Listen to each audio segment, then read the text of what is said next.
Hey friends, you're listening to the Hope and Hard Pills podcast, where we are exploring practical insight about anti-racism and social change. And joining me from North Carolina is my co-host Alicia T. Crosby. How you doing, Alicia?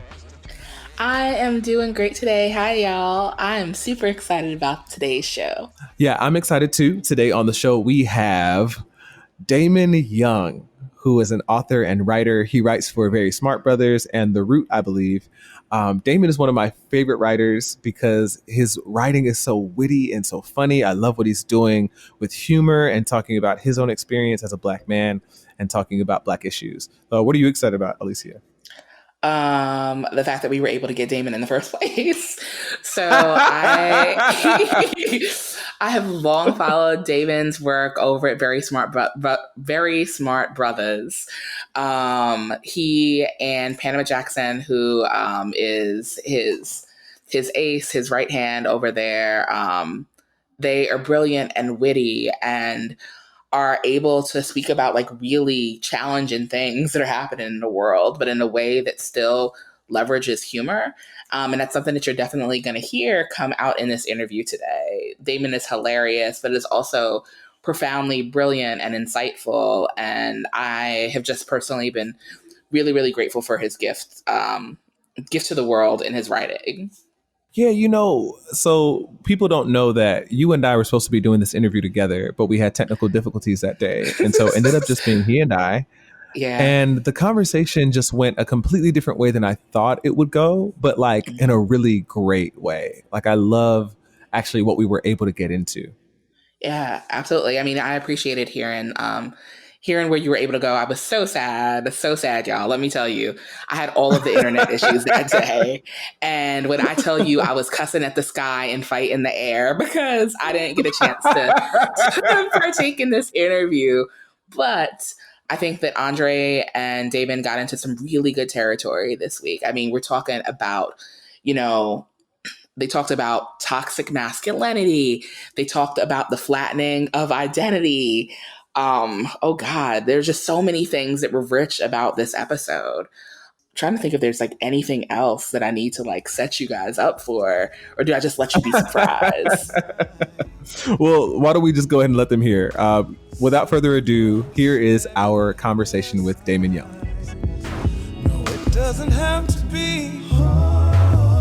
Doesn't have to be this way. Doesn't have to be. No, it doesn't have to be this way. Hey, Damon. Hey, what's up? Hey, thanks for joining us this morning. Thank you for having me on this wonderful, beautiful Pittsburgh morning. I know you all are not in Pittsburgh, so you're just going to have to take my word for it. But the sky is gray, it's raining. It's not really raining. It's like the drizzle that's like more like a foggy mist sort of thing. Street cleaning going on, so no one could park on one side of the street. This is a beautiful, amazing August morning. I really wanted to interview you about your new book, What Doesn't Kill You Makes You Blacker. Tell us about it. Yeah, so What Doesn't Kill You Makes You Blacker is a memoir and essays. I think there's 17 different chapters, and each of them could stand alone by themselves, but it's a memoir. So there's some connectivity, and it's basically just a dive into the angsts, anxieties, and absurdities of existing while Black in America. And so some of the book is lighter. There's humor in it. There's a lot of like jokes about food, about sex, about basketball, about myself, and pretty much anything that I could, pick fun at. But it also has points where it gets very, very dark, very serious. And the book kind of just melds all that together to tell this story of a now 40-year-old, Black American man just basically is getting comfortable in his own skin. Wow. At 40? Well, not necessarily at 40, but it's more of like a progressive thing. Like Right. this isn't this isn't a book where I present myself as like a fully formed person at 21 or even 31. Got you. There's a very intentional like journey with lots of dips and valleys in it, and because that's the story of my life. Yeah. And again, I don't think I'm done Mm-hmm. either. I mean, obviously, I hope I'm not done living, but I hope I'm not done Right. evolving. Either I don't want to be one of those people who it reminds me of like I went to my 20-year high school reunion Mm-hmm. a couple years ago and had a good time or whatever. Saw people I hadn't seen in years, and there were some people there who still dressed like they were 18 years old, but not like 18, but not 18 in 2019 and 2017, but 18 in 1997. Okay, And wait. What did they have on? well, I mean, that's like you're still wearing a jersey, you're still wearing like the really baggy jeans, you're Oh, still right. fitted, the Timbs in the summertime. And I still rock Timbs too sometimes, but the point is that I don't want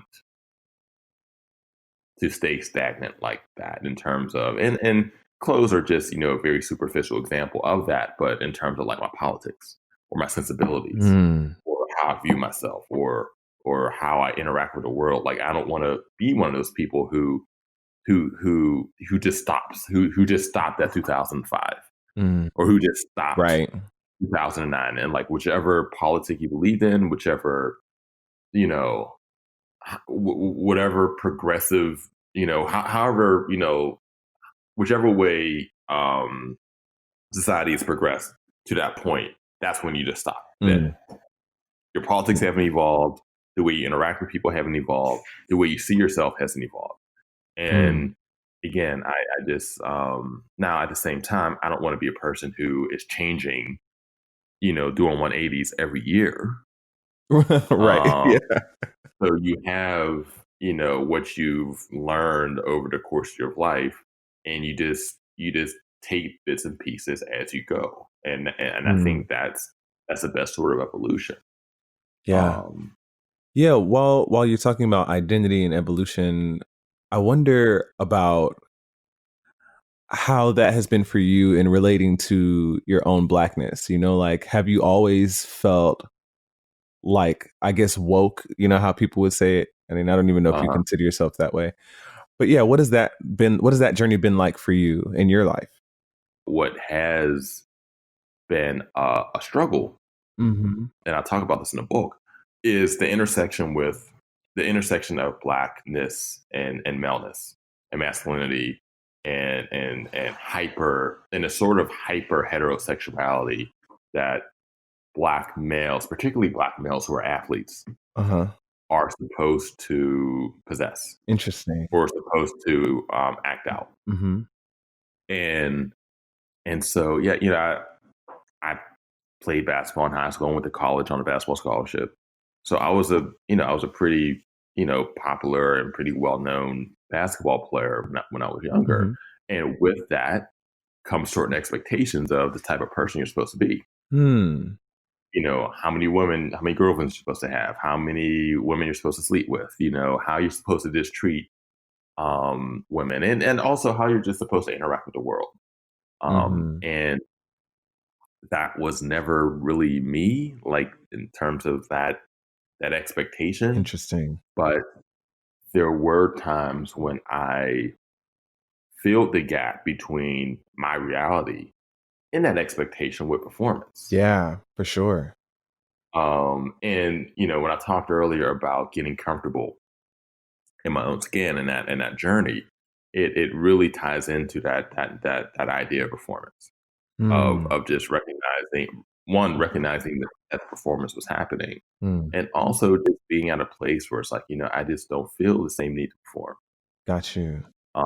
This is who I am. I'm going to be me. I'm going to be Damon, and if people are fine with that, that's great. If they're not fine with that, then well, that's on them. Mm.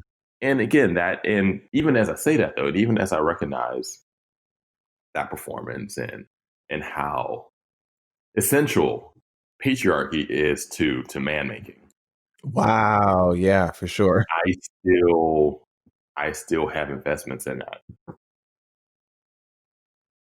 There are still parts of me that find it very difficult to let certain things go. Mm.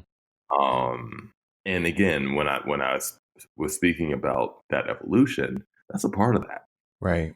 Right. because I there are certain things I'll do, or certain things I say, or certain ways I act, and I'll step back and it's like, this isn't this. You're still performing a little bit, not the same way you were when you were 22 or 16 or 24 or 29, but you still are. Mm. Wow. Where do you think that pressure to perform comes from in Black communities specifically?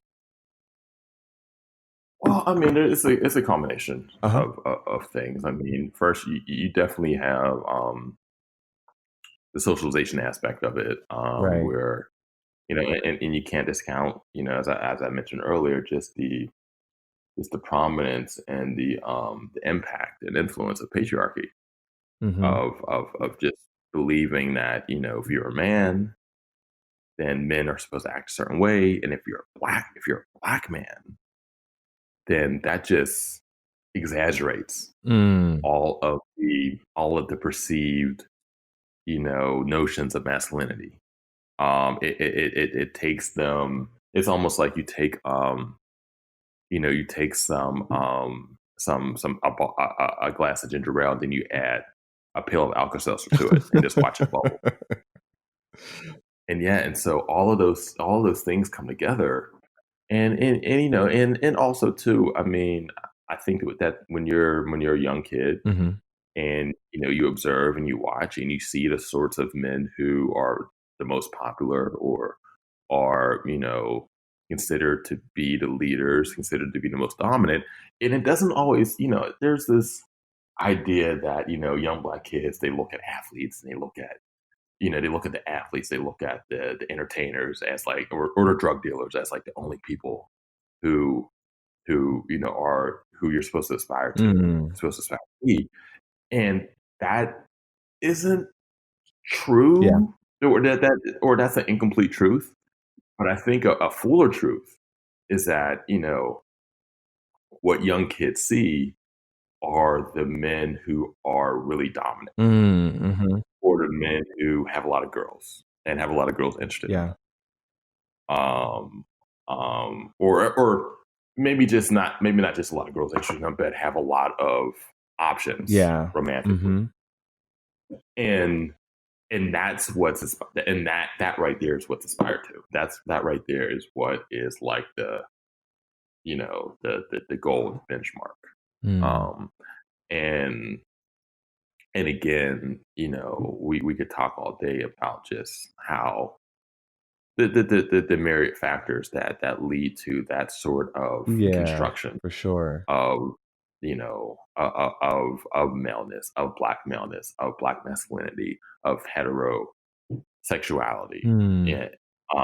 But all of that just bleeds into you know just who a young kid thinks they're supposed to be, Mm. wants to be, Mm-hmm. sometimes Mm-hmm. even. And and as you get older, you realize that that aspiration, it's a fallacy.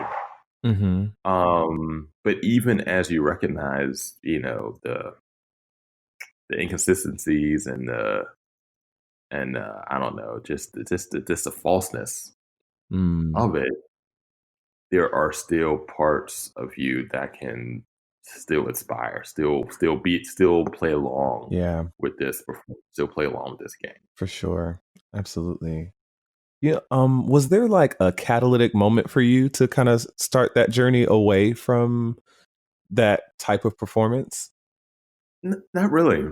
Hmm. No, I mean, it's been just more of a like just a continual like, as I was saying earlier, continual progression with dips and valleys. But I can't think of like a singular moment where like Yeah. a light bulb went off, Mm-hmm. went on, turned on. Um, yeah, I just can't think of that. Yeah. You know, I was talking with another writer. I don't know if you know Austin Channing Brown the other day, and I'm familiar. Yeah. yeah, and she mentioned, or she asked me, you know, do I ever feel guilty sometimes as an artist, like as like I'm not a part of like, you know, Black liberation work or something like that? And my response to her was like, I mean, you totally are, but but she made a distinction, you know, in the way that different writers approach their work, and she mentioned James Baldwin and stuff like that, and it made me want to ask you, like, what is your relationship to the idea of activism and Black liberation work? How do you perceive yourself in relation to that kind of movement work? Um. So I'm from Pittsburgh Mm-hmm. and live in Pittsburgh, and I'm often asked to speak on panels concerning activism, Mm-hmm. and people, and this is usually white people, will refer to me as an activist Got because it. of some of the things that I write about, Mm-hmm. and I make sure to correct them, Mm. and just let them know that an activist is a vocation. It's an occupation Mm. for some people, Mm-hmm. and it's a I am not that. Now there Yeah. may be some activist-minded, activist-friendly concepts Mm-hmm. and how I think and what I write about, what I produce, what I talk about. Being an activist is a full-time job. Yeah. And it's almost like, and it feels like I might be being like overly pedantic right now, when making that distinction, but it kind of reminds me of like when people like maybe refer to me as a reporter. And it's like, Got man, I it. don't do that. That's a completely different job. And there Right. may be some reportage with some of the stuff that I do, but I didn't go to J school. Like, I'm not a reporter. Mm. I write opinion pieces, I write essays, Mm-hmm. writer. Yeah. Um, and so with that said, I think that for a person like me, Mm-hmm. my role is to amplify Yeah. the voices that are activists, Mm-hmm. just to be mindful of my own place in my own existence, Mm. my own privilege, Yeah. and not just be mindful of it, but to use it use it to its advantage. Yeah. Help. Okay, so you're a man, and maybe someone might take me saying this, me talking about street harassment more seriously Mm. than if it were coming from a woman Yeah. who, even though that's fucking bullshit, but that's the truth. Yeah. Yeah. So again, I think that my role, is just to be as aware of my of who I am, to Mm. be self-aware, Yeah. and again to use whichever privileges I have for the greater good. Don't I'm and I think I talk to white people about this when I do talk to white people. When I do talk to white people. And some of them get this real like pitiful like sensibility and response to any sort of conversation about their privilege. Like, I feel so Mm. bad for being white, and I just wanted to scrub the whiteness off of my skin. Oh. I want to take like a cheese grater and just grate the whiteness down until it's like, man, stop, just stop, put the cheese grater away, and don't apologize for being white. Don't apologize for being rich. Don't apologize for being a man. Don't apologize for being straight. Don't Mm-hmm. apologize for being Christian. Don't apologize for being able-bodied. Yeah. and just use those gifts, those privileges to help other people out. Right. Right. Right. Do you ever face criticism or pressure for your comedic work and the way that you use humor to talk about the Black experience? Like when we talk about activism, I'm reminded of this guy who like went off on me on Twitter one day for like posting memes. Because I like to post memes like when white people say like dumb stuff about race. I like to like post gifs and stuff like that to respond. And he was like, "You out here making jokes." And so I just responded by like posting all the pictures of Black civil rights leaders I could find smiling. Like any clip of like Malcolm X laughing or Dr. King tells a joke, like that's what I did. So anyway, I guess what I'm saying is I think some people think of like, okay, you're a Black man with influence. People do, sometimes want to put you in the activist box. And so then people might put pressure on you from time to time to be like, hey, like, why aren't you doing the serious business of like, trying to, I don't know, start a revolution or something? Trying to figure out how to answer that question. I do. I have received some criticism, and I'm not even necessarily going to call it like criticism. Mm-hmm. Sometimes has like this negative connotation of like a person who wants you to do something differently or thinks you're doing something wrong. Right. And I have received some of that in this context, but what I'm speaking of now is more observational in nature. Gotcha. Where someone is like, well, I kind of anticipated your work to be this way, but it's actually this other way. Mm-hmm. And I don't know if I was ready for that. Yeah. Like I've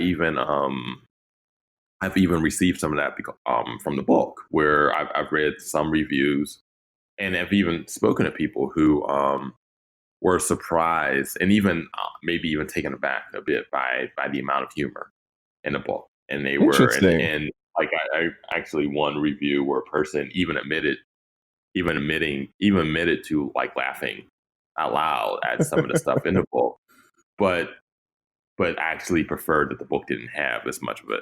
Do they know you though? and that's my response. It's like, if you've been following my work for the last 10, 15 years, then that's an essential part of who I am. Right. And I think that sort of commentary often comes from the people who are familiar with me, but but their familiarity is from like me writing the piece, straight Black men or the white people, Black people, or pieces along those sorts of lines. And they think of me in that context and don't even bother reading or seeing the other, pieces that I do. And most of the pieces I do, even the ones that tackle larger and more difficult and more sober topics, do have humor. Right. Yeah, of course. And I think also that humor is devalued. Yes. And not just with us, but I think just a general cultural thing. I mean, when was the last time? This is just switching mediums, but when was the last time a straight comedy, won the Oscar for Best Picture? Yeah, I don't know. And there are movies that have comedic elements that have done that, right? But things that are more dramatic, things that are more overtly thrilling, things that are more overtly vulnerable, tend to get, the more the heavier critical lots. And also the idea that it's tougher to make that sort of thing. It's tougher to create a thing that goes that deeply, and it's so serious and so sober, and it's meant to be taken seriously. Yeah. And I believe it's just as hard to make someone laugh with writing. Yeah. This is difficult. Yeah. And to make someone laugh, and also you're saying a thing that makes sense. Yes. that is addressing a larger a larger conversation that is examining privilege, that is examining structures, that's deconstructing culture, and you're able to do this and also make people laugh. I don't know. So I do believe that humor just is looked at as a lesser form of content, which is why you were saying earlier about a person being mad about you having the funny memes instead of just being so serious and sober all of the time. Yeah.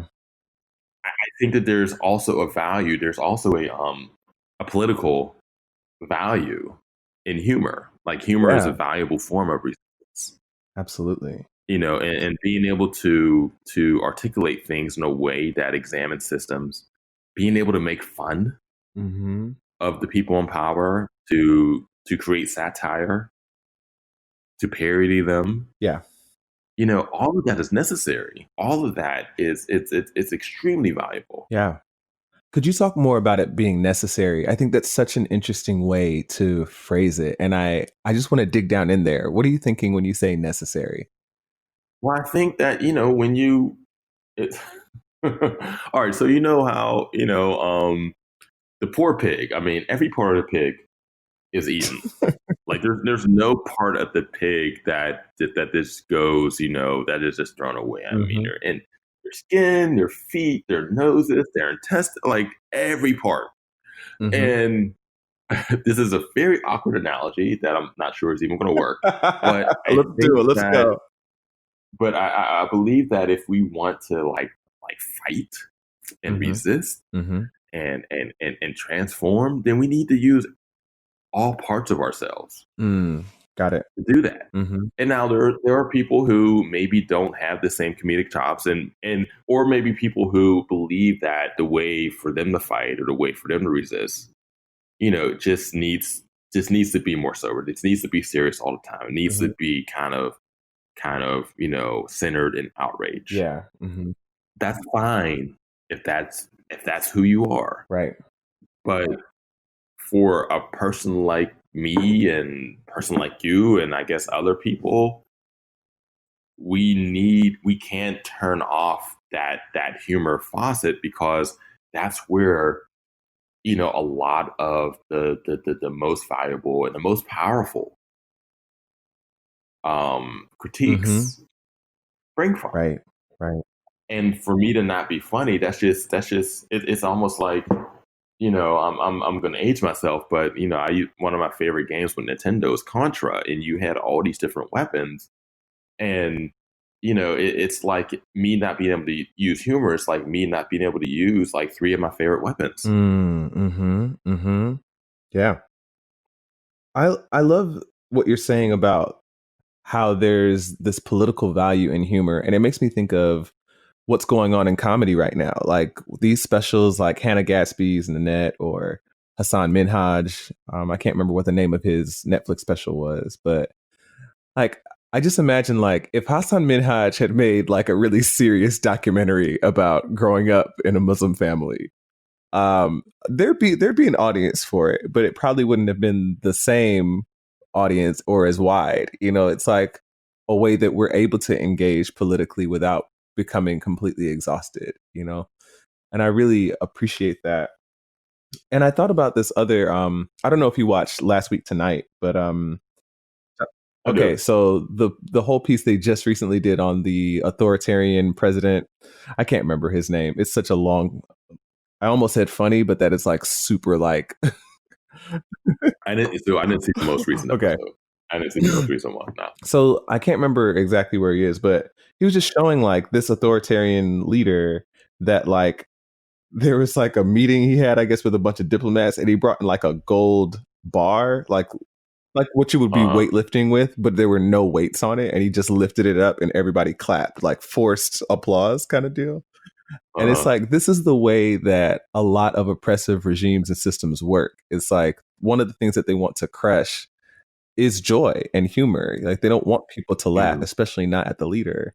So that in itself, I think, is like something that is telling us like how powerful this thing is, you know? And that's 100% right. I mean, when a group of people is colonized or occupied or whatever, language is usually like the first victim. It's like, okay, this is what you're going to call yourselves now. Yeah. This is how you're going to speak. You can't use the language that you've been using. We are maybe going to teach you how to read and write, or maybe not. Maybe we're going to criminalize education. Maybe we're going to change the books that you read and change the content that you consume, or limit the content that you consume. And suppressing humor is a large part of that.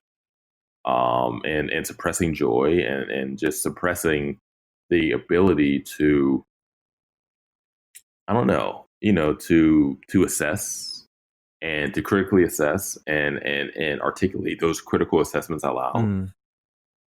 Again, that is a viable method of suppression, and that's what totalitarian regimes attempt to do. Yeah. So what do you think about the idea? Because this is just making me think about I get nervous to say things about white people because I know like how sensitive white people could be when we're talking about race. But your comments just make me think about like there might be a need for Black people to laugh at white supremacy. And what do you think about laughing at white people? Because I feel like a part of your work does help us to do that. I mean, yeah, and you gotta laugh sometimes. I mean, when Susan puts raisins in the potato salad at the company potluck, and Susan has tried very hard. She looked up, she Googled this potato salad recipe, and she was very proud of it. And I think that, maybe, it's mean to like laugh at Susan, but when you get back home and you're talking to your wife or your husband or your partner or your friends or whatever, and you're talking about your day at work, then yeah, it's perfectly fine to be able to poke fun at the shit Susan does with her potato salad. And also, other things that white people may say or do. Like, I think that, again, and that right there isn't necessarily an overt form of resistance. That's more center and catharsis, where you're just able to, to finally let go. Yeah. And for most of us who work in spaces that are either owned by white people or ran by white people. Right. And so we leave the house, and we go into a very white corporate space where, many of us, in order to keep our jobs, have to flatten some parts of our identity in order to stay employable. Right. And so, once you get in a safer space, once you get in your car, once you get in your home, once you get at a cookout or at a barbershop, beauty salon, whatever, then yeah, it's valuable. It's cathartic. It's a form of self-care sometimes. And, I'm fortunate enough, privileged enough where I have a space where I can do that in public and get paid for it. And the danger with that, though, is that you don't want to be a person where that's all you talk about. Right. That's all you joke about.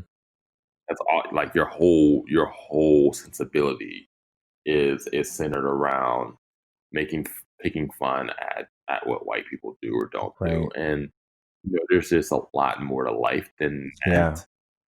That is a part of life. Yeah. And that is, and it's fun sometimes. And I think that, to do this, and sometimes, a white person, there might be some white people hear this conversation or hear conversations like this and like, well, what if you what if a white person, pick fun I of was black just about people? to ask you that. And it's like, well, you do. You do Mhm. that already. Right. So we'll just say Right. that. But that a question like that just has a fundamental misunderstanding, and probably an intentional misunderstanding of how power and privilege Mm. works. And so black people can make fun of can make fun of white people in a way that white people can't make fun of black people. Mhm. Women can make fun of men in a way that men can't make fun of women. Mhm. And the thing is, men still make fun of women. Yeah. White people still make fun of black Yeah. people, but it's more socially acceptable for the people who are considered to be more vulnerable Yeah. to punch up. Right. Right. And however punching up looks. In some ways, it's like our only way to resist sometimes, or you know what I mean? Like, as you're saying it, it's like I want to reflect back to you, like, yeah, man, I get what you're saying, right, and articulate it, but I can't. Like it's gonna get stuck in my head. So I wonder, like, and yeah, and just to your point, really quick, it's like, well, okay, well, do you want to make the jokes? Then okay, well, you know what? Why don't we flip everything? mm-hmm. Make us the ones in power. Mm. Make us the ones with all the privilege. And then you can make all the jokes you want to make. You can have entire bits, do stand up, do whatever. Just devote it to. If you want to go there, then let's flip everything around. No, I love that. I love that. Well, I know we're running low on time, and I feel like there's so much more we could talk about. Especially, I mean, as we're talking, it's coming back to me. We talked a bit about Black masculinity, and I think I'd love to have that conversation in the future with you, especially because of your article about Black men being the white people of Black people. Did I get that title right? Yeah, I get it wrong too. I always wait, straight Black men are the Chinese weight or the Latin. I always mess it up. I never get it right the first time. Whenever I'm saying it. Yeah, so I'd love to return to that sometime in the future. But for now, I'd like to ask you about what keeps you, or what are you excited about, hopeful about right now? Like what eases your mind with all that's going on in our world at the present moment? My family, my kids,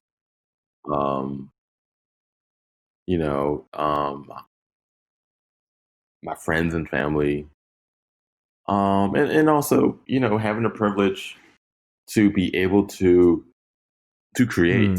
Mm-hmm. Now, maybe I won't always have it, but I have it now. And that's a thing I'm extremely, extremely, extremely grateful for opportunities, for interests, and also the space to get better. And I just hope that I don't take it for granted. Yeah.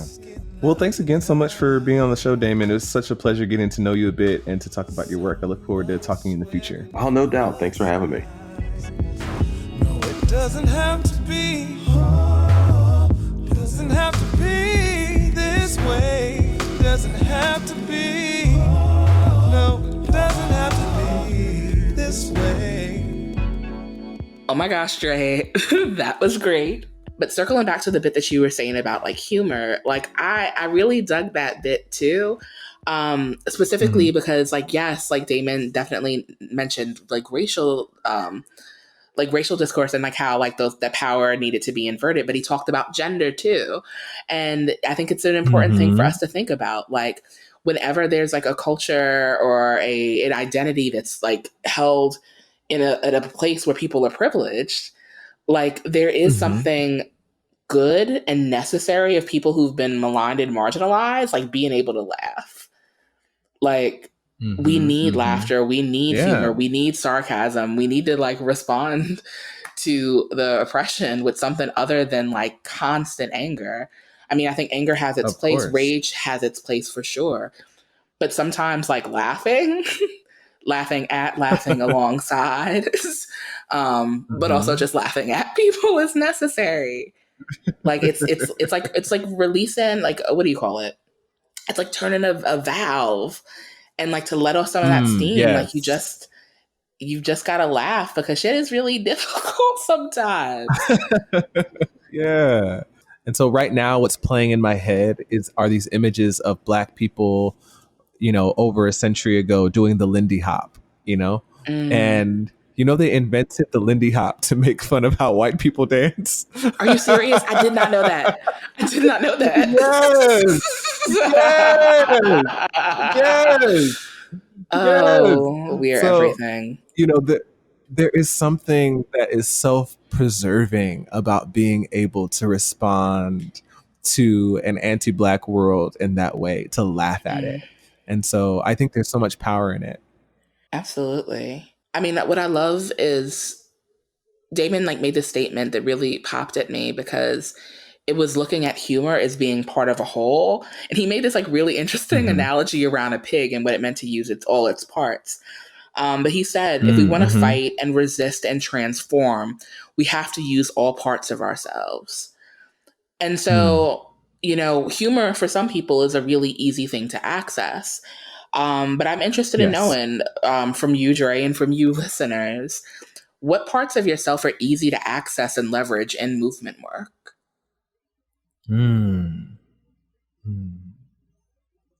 Are you asking me right now?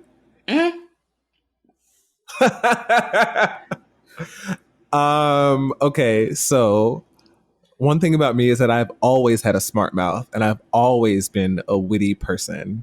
And for a long time, that was something that actually was kind of like a liability in relationships, right? Like people would be like, Andre, you're so snappy.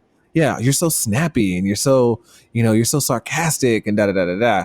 But then when I started talking about justice and I started making hard pill memes every day, it was like, oh, this is why, or this is something, it's a gift. That's what I'm saying. Yeah. I started to understand it more as oh, that's something that is just kind of, I'm just naturally wired to do that. And so for me, that's something that is really accessible. I dig that. What about you? I wish in terms of things that are easy for me to bring forward, yes, I think maybe empathy. A much better quality than my sarcasm. No. This isn't about what's better than Dre. But no, I think, that just kind of generally I'm an empathetic person. I'm very much a feeler. I feel a lot. Yes. You could talk to my girlfriend and see just how much I cry. It's a whole lot. But I feel things very deeply, and and that empathy has lent itself to me being able to perceive and just pick up on what folks are going through in a space where I'm in.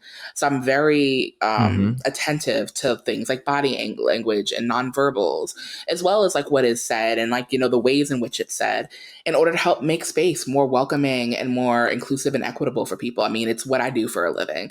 I mean, so y'all know that I do this podcast, but I also still do diversity, equity, and inclusion consulting work.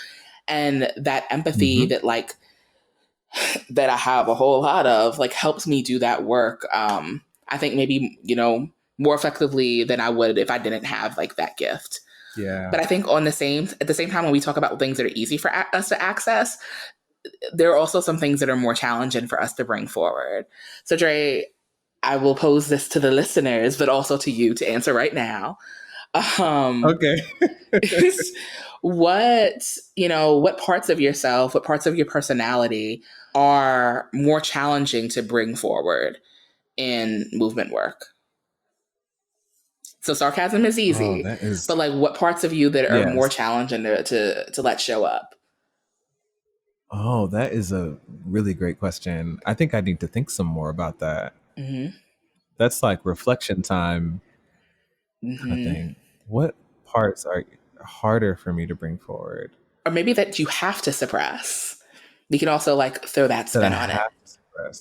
You know what? I think that honestly, I hate upsetting people. which is, I think, might be surprising for some people because I do it like every day online, but I really do hate upsetting people. And so sometimes like my genuine frustration or my resentment and stuff like that is hard for me to both like integrate. It's a challenge for me to integrate and to understand that like it's reasonable for me to be angry, you know, but also to be honest about those times where I'm just like, you know what, today I'm just mad. And today I don't feel the hope that I'm so known for, you know? Because I don't always know how to present that in a way that won't be contagious, right?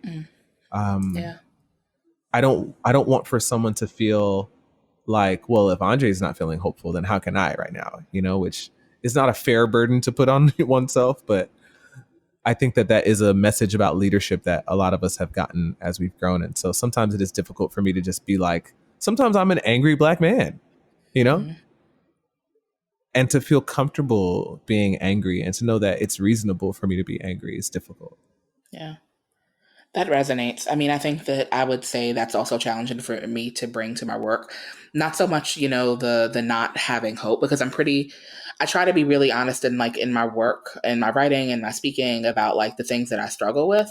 But I don't think people really know how angry I am a lot of the time. And it's not because like I don't believe in anger. Like I actually think that anger is powerful and it's good and it lets us know that something's wrong in the world. Like when we're angry, like it's in response to something. Yeah. But I think the thing that I have to like, that I work to keep, I don't know if it's like that I work to like kind of keep in check, or if I'm just mindful of how I let my anger out. Like I know that my anger could be caustic if I let it be. My tongue is a lot sharper, I think, than people recognize, because I try to be charitable in the things that I say. But like, I don't even want to say deep down, because it really isn't that deep. I know that I'm an asshole, and I know this is like kind of the flip flop side of the empathy, right? Like in being able to see things that like, you know, people like care about and how they're moved by it. It's like you also know what people's weak spots are. So like I know that that's like a thing that I have to keep in check, and so I'm very careful about how I vent my anger in spaces, because if I'm like all the way mad, then that buffer, those filters that like help, you know, healing and hope come forward, might not be present. So I'm very, very careful about how I let my anger like enter into spaces that I'm a part of, especially if they're related to movement building. I think, you know, another thing that was really interesting in this episode, and the bit about toxic masculinity definitely plays into this, is how our identities can get challenged. And so on the top of the interview, I remember Damon sharing that he managed to avoid people challenging his Blackness per se, but he had people challenge his manifestation of Black masculinity. And and specifically, he described this as being like, he pushed back at being like hyper masculine, and just like in the way that he like, you know, conducted himself and how he lives his life. And so I'm wondering like what feeds into assumptions of how we're supposed to interact with the world, right? Whether it's like hyper masculinity or femininity, or, you know, I don't know, like, I mean, I'm one of those people who's definitely had their Blackness challenged. Like what feeds into these assumptions that we are supposed to be a certain way? Yeah. It actually, like, honestly encouraged me a little bit to hear that Damon's Blackness wasn't challenged, because I don't know if I've ever heard that from another Black person before, regardless of like where they're coming from.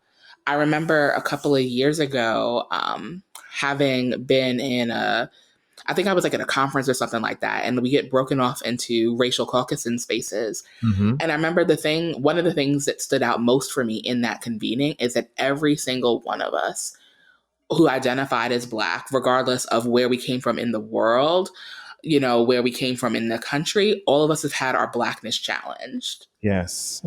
Everybody at some point has, you know, had that, and that group had the experience at one point in time of someone saying, oh, well, you're acting white, or this isn't something that Black people do. And it's just like, but this is my manifestation of Blackness. So you can kick rocks. But we also are going to leave you with a gift. Andre, would you like to explain what that gift is? Yeah, so like I said in our last episode, it is cuffing season, and this has nothing to do with social change whatsoever, but it's just fun. So I share some hidden tracks that I have on the internet during cuffing season, and last week I shared my cover of Sam Smith's Latch, and this week we're going to share my cover of Marvin Gaye's I Want You, which is one of my favorite Marvin Gaye songs ever. Alicia, you got to do this song live. Yes, I was about to say, y'all listen to this cover.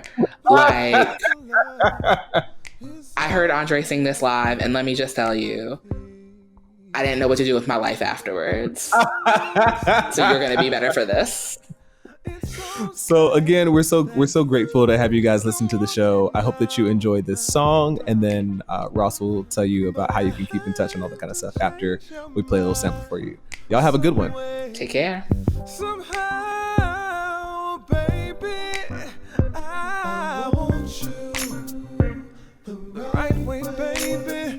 I want you, but I want you to want me too. Want you to want me, baby. Oh, just like I want you.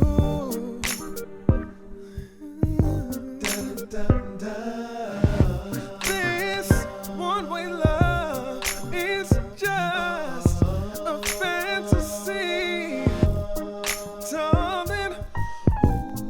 To share is precious, pure and vain. It's so bad. Now don't you play with something you should share. Thank you for listening today. If you like what you heard and you haven't already, please subscribe on your favorite podcatcher. Leaving a rating or review on Apple Podcasts also helps us get into more ears and minds. This podcast is made possible by our fantastic patrons. Thank you for being a part of our work at Hope and Hard Pills. As usual, you'll get the uncut extended version of this episode on Patreon. If you want to join in the work on our Patreon community, just look us up at patreon.com/Andre Henry. To go deeper, get subscribed to our email newsletter. Head over to andrerhenry.com and click Join the Movement, where you'll get practical insight on anti-racism and social change every week. And you'll never miss a new article, song, or podcast episode. You can also follow Andre Henry on Facebook and Instagram at The Andre Henry. Connect with Alicia on Facebook, Instagram, and Twitter at Alicia T. Crosby, and her website, aliciatcrosby.com. That's all for this episode of the Hope and Hard Pills podcast. See you next time. Peace.